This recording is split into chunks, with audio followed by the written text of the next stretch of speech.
সুপ্রিয় দর্শক মণ্ডলী, আপনাদের সকলকে স্বাগত জানাচ্ছি আরসিটিভি আয়োজিত স্বাস্থ্য পরামর্শ বিষয়ক অনুষ্ঠান ডক্টর স্টকে।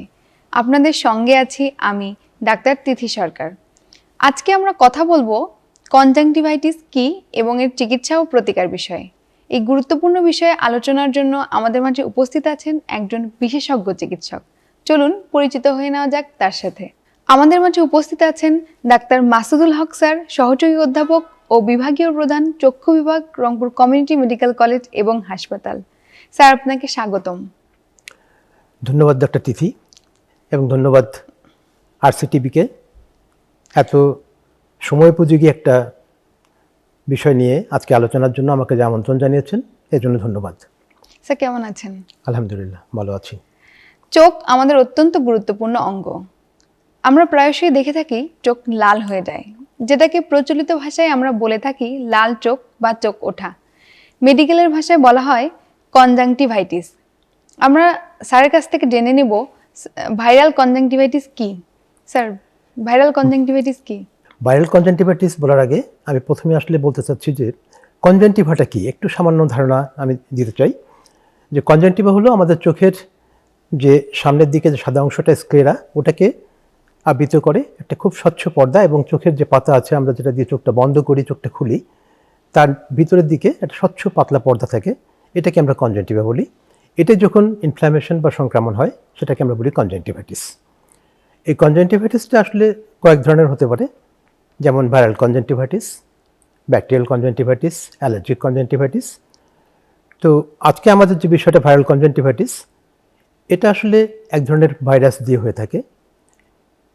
এই ভাইরাসটার নাম হলো অ্যাডিনোভাইরাস। এটা খুবই একটা সংক্রামক ভাইরাস, যে একজনের থেকে আরেকজনের খুব দ্রুত ছড়ায়, এবং এটা দেখা যায় যে সারা বছর ধরেই হতে পারে, কিন্তু একটা নির্দিষ্ট সময়, বিশেষ করে সময়োপযোগী বললাম এই কারণেই যে এই বর্ষাকাল চলছে, এবং বর্ষাকালে এটা সাধারণত দেখা যায় যে বেশি হয়, কারণ হিউমিডিটি এই সময়টায় যে আর্দ্রতাটা অনেক বেশি থাকে, হিউমিডিটিটা যখন হিউমিডিটি বা আর্দ্রতাটা বেশি থাকে তখন এই ব্যাকটেরিয়া বা ভাইরাসগুলো এগুলো খুব দ্রুত সংক্রমণ করতে পারে আর কি। সে কারণেই এই সময়টাতে দেখা যায় যে বেশি, কিন্তু সারা বছরই হতে পারে। এবং এটা যখন হয় দেখা যায় যে একটা বাড়িতে সবার, বা স্কুলে, কলেজে বা অফিসে একসঙ্গে হয়তো অনেকেরই সাধারণত হয়ে থাকে। ধন্যবাদ স্যার। স্যার, আপনার কাছে জানতে চাই যে ভাইরাল কনজাংটিভাইটিস হলে একজন রোগী কি কি উপসর্গ নিয়ে আসতে পারে? ভাইরাল কনজাংটিভাইটিস হলে যে কমনলি এটাকে আমরা আসলে আমরা কিন্তু আসলে এটাকে সবাই আমাদের দেশে যে চোখ ওঠা বা লাল চোখ বা ভাইরাল কনজাংটিভাইটিস যেটাই বলি না কেন, আমরা চোখ ওঠা নামে চিনি। এখানে যেটা প্রথমেই হবে, যেহেতু বললাম যে লাল চোখ, চোখটা লাল হয়ে যাবে, তারপরে চোখটা খুব খচখচ করবে বা ফরেন বডি সেন্সেশন হবে, চোখ দিয়ে পানি পড়বে, এবং আরেকটা জিনিস যেটা খুব ইম্পর্টেন্ট, যে বাতির দিকে বা আলোর দিকে তাকাতে খুব কষ্ট হবে, যেটাকে আমরা ফটোফোবিয়া বলি। এগুলোর সঙ্গে কোনো সময় দেখা যায় যে চোখটা ফুলেও যেতে পারে। তো এগুলো হচ্ছে প্রধান উপসর্গ আমাদের এই ভাইরাল কনজাংটিভাইটিসের। কিন্তু এখানে একটা কথা মনে রাখতে হবে, যে চোখ লাল হলেই যে কনজাংটিভাইটিস সেটা কিন্তু না। কারণ চোখ লাল হলে সাধারণত দেখা যায় যে প্রায় 90% ক্ষেত্রেই এটা ভাইরাল কনজাংটিভাইটিস, কিন্তু কিছু কিছু ক্ষেত্রে আছে যেগুলো চোখের মারাত্মক কিছু অসুখ আছে যেগুলোতেও চোখ লাল হয়ে যায়। তা আমরা যদি এখানে একটা জিনিস খেয়াল করি, যে আমার এই উপসর্গ যেগুলো বললাম তার সাথে যদি দৃষ্টিশক্তি কমে যায় বা ভিশনটা যদি কমে যায়, এটা কিন্তু কনজাংটিভাইটিস না। এটা তখন আমাদের আমরা যে বলি যে চোখের উচ্চচাপ বা গ্লোকোমা, সেটাতে হতে পারে। ইভিআইটিস নামে একটা চোখের অসুখ আছে, এটাতে হতে পারে। চোখের মণি বা কর্নিয়াতে যদি ঘা হয়, কর্নিয়াল আলসার, সেটাতে হতে পারে। তো এটা আসলে খুব ইম্পর্ট্যান্ট একটা বিষয়, যে যখন চোখটা লাল হবে সেখানে দৃষ্টিশক্তি ঠিক আছে নাকি কমে গেছে। মানে তাহলে স্যার আমরা বুঝবো কিভাবে যে এটা ভাইরাল কনজাংটিভাইটিস এর জন্য লাল হয়েছে নাকি অন্য কোনো কারণে? ওটা আমি উল্লেখ করলাম, যে যদি দৃষ্টিশক্তি কমে যায়, জি স্যার। একটু খেয়াল করতে হবে যে আমার দৃষ্টিশক্তি আগে যেটা ছিল সেটাই আছে নাকি দৃষ্টিশক্তিটা কমে গেছে। যদি দৃষ্টিশক্তির কোনো পরিবর্তন না হয় তাহলে আমরা ধরে নেব যেটা ভাইরাল কনজাংটিভাইটিস। ধন্যবাদ স্যার। স্যার, আমি এ পর্যায়ে জানতে চাইবো ভাইরাল কনজাংটিভাইটিসের চিকিৎসা এবং প্রতিকার কি হতে পারে, বা আপনারা কি ধরনের চিকিৎসা দিয়ে থাকেন? আসলে ভাইরাস, যেহেতু ভাইরাস দিয়ে হয়, এখানে কোনো মেডিসিন আসলে প্রয়োজন হয় না, এটা এমনিতেই ঠিক হয়ে যায়। সাধারণত 7 থেকে 10 দিনের মধ্যেই অসুখটা কোনো কিছু চিকিৎসা ছাড়াই কিন্তু আসলে এটা ভালো হয়ে যায়। কিন্তু এখানে আমরা করি কি, যে প্রতিকারটা বেশি দরকার, যাতে একজন থেকে আরেকজন না হয়। আর চিকিৎসার মধ্যে আমরা অ্যান্টিবায়োটিক ড্রপ দিই। অ্যান্টিবায়োটিক ড্রপটা আমরা যেমন অনেক ড্রপ আছে, লিভোফ্লক্সাসিন, মক্সিফ্লক্সাসিন, ক্লোরামফেনিকেল, এগুলো আমরা দিই কেন? যদিও এটা এখানে ভাইরাসে কাজ করবে না, যেহেতু যখন ভাইরাল ইনফেকশনটা হচ্ছে তখন চোখের যে বা আমাদের শরীরের ইমিউনিটি বা যেটা আমরা বলি যে রোগ প্রতিরোধক ক্ষমতাটা কমে যায়। এটা কমে গেলে তখন কিন্তু ব্যাকটেরিয়া সংক্রমণ হতে পারে। সে কারণেই আমরা তখন অ্যান্টিবায়োটিক ড্রপটা দিই। আর এখানে চোখটা যেহেতু খচখচ করে, ডিসকমফোর্ট একটা ফিল হয়, এই জন্য আমরা লুব্রিক্যান্টস দিই, আর্টিফিশিয়াল টিয়ার।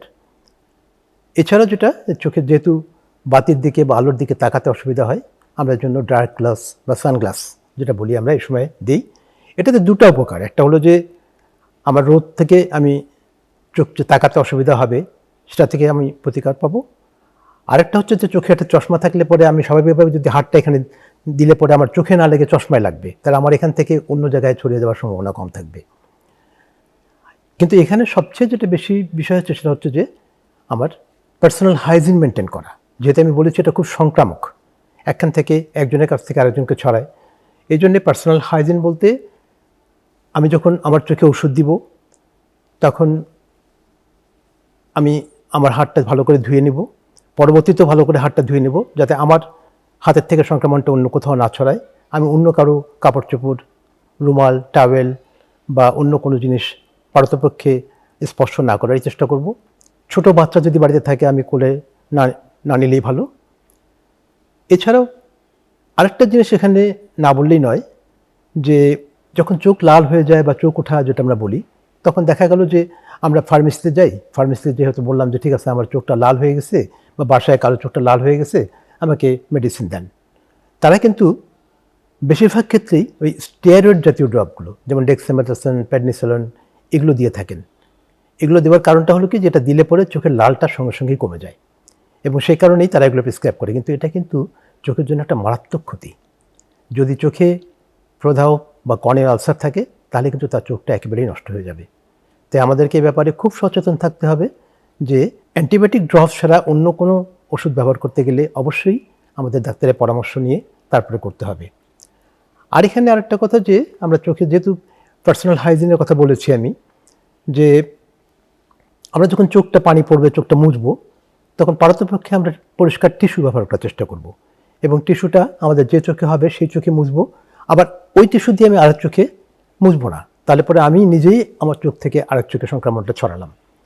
তো আমরা যদি সত্যিকার অর্থে এই যেগুলো আমি বললাম এগুলো যদি আমরা মেনে চলি, তাহলে কিন্তু আমরা এই ভাইরাল কনজাংটিভাইটিসটাকে প্রতিরোধ করতে পারবো, বা এটা যদি হয় তাহলে পরেও এটা খুব বেশি মারাত্মক আকার ধারণ করবে না। আর একটা জিনিস হলো যে আমি উল্লেখ করেছি যে 7 থেকে 10 দিনের মধ্যে সাধারণত ভালো হয়ে যায়। যদি এই সময়ের মধ্যে চোখের লালটা বা কনজাংটিভাইটিসটা ভালো না হয়, বা চোখের মণিতে সাদা স্পট বা সাদা দাগ দেখা যায়, তাহলে অবশ্যই বিশেষজ্ঞ চিকিৎসকের পরামর্শ নিতে হবে। অসংখ্য ধন্যবাদ স্যার, আপনার মূল্যবান সময় এবং মূল্যবান পরামর্শ দিয়ে RCTVর পাশে থাকার জন্য। ধন্যবাদ ডক্টর তিথি, ধন্যবাদ RCTVকে সময়োপযোগী একটা সুন্দর আলোচনার জন্য আমাকে এখানে আমন্ত্রণ জানিয়েছেন, এর জন্য ধন্যবাদ। সুপ্রিয় দর্শক মণ্ডলী, আপনারা এতক্ষণ দেখছিলেন RCTV আয়োজিত ডক্টর স্টক অনুষ্ঠানটি। আজ আমরা আলোচনা করলাম ভাইরাল কনজাংটিভাইটিস কী এবং এর চিকিৎসা নিয়ে। আশা করছি এই মূল্যবান আলোচনা আপনাদের অনেক কাজে আসবে। আজ এ পর্যন্তই। আগামীতে আবার দেখা হবে নতুন কোনো পর্বে নতুন কোনো বিশেষজ্ঞের সঙ্গে। ততদিন ভালো থাকবেন, সুস্থ থাকবেন, RCTVর সঙ্গেই থাকবেন। ধন্যবাদ।